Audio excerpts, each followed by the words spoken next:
During 1890, the state of Louisiana passed a law called the Separate Car Act.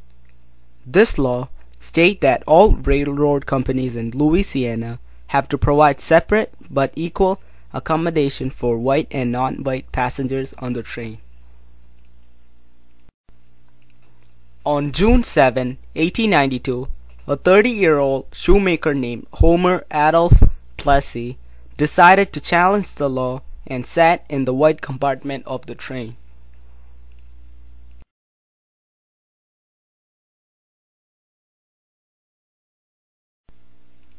Even though Plessy had 7 white great-grandparents and only 1 black great-grandparent, the state of Louisiana considered him as an African American and sent him to jail for violating the Separate Car Act.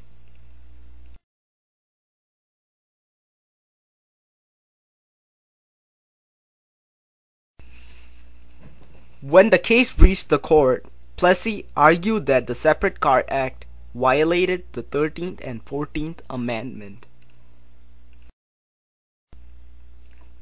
The 13th Amendment bans slavery, and the 14th Amendment requires that the government treat people equally.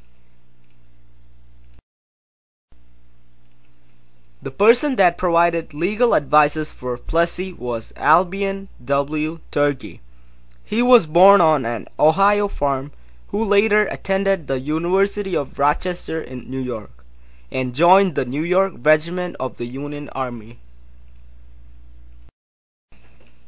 This picture shows the justices that decided the Plessy versus Ferguson case.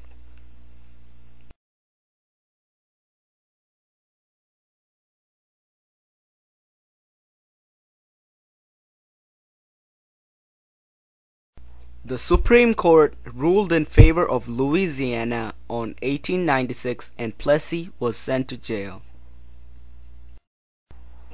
The court's majority proclaimed that the 14th Amendment only protects legal and political equality.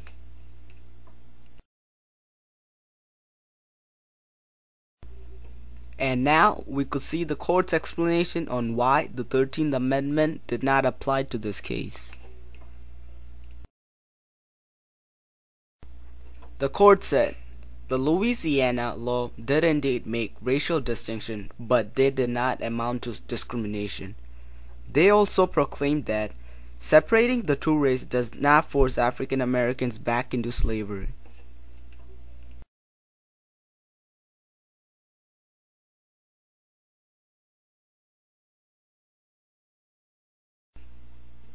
Why did the 14th Amendment not apply to this case?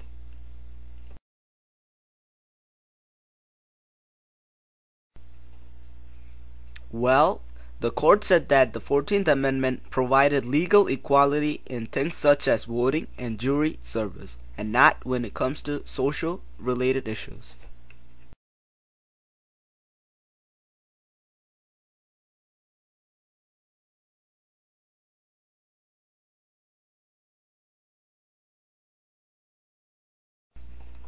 And now let's take a look at the impact of the Plessy versus Ferguson decision.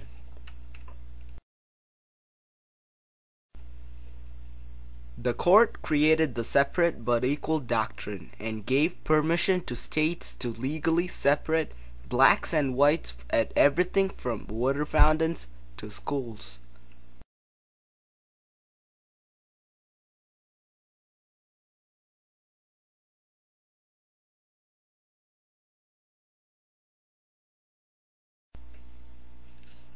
Linda Brown was an 8-year-old girl who lived in Topeka, Kansas.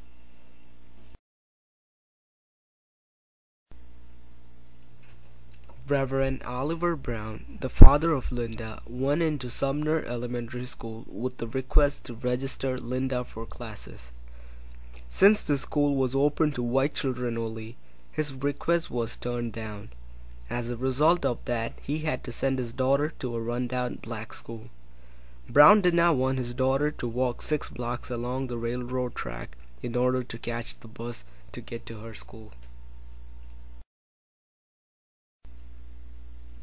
Brown and his neighbors asked the National Association for the Advancement of Colored People, also known as NAACP, for help in ending segregation.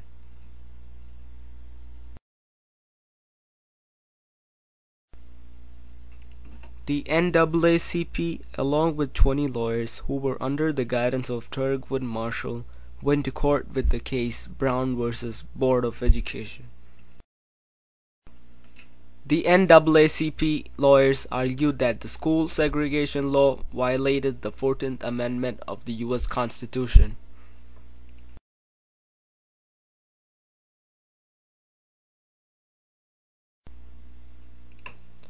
Opposing lawyers, including John W. Davis, the attorney for South Carolina, argued that the equal protection offered by the 14th Amendment was never meant to bring desegregated schools. By March of 1954, the Chief Justice Warren persuades all of the justices to agree that segregated schools were unconstitutional. And at the end, the Chief Justice announced the result of the case.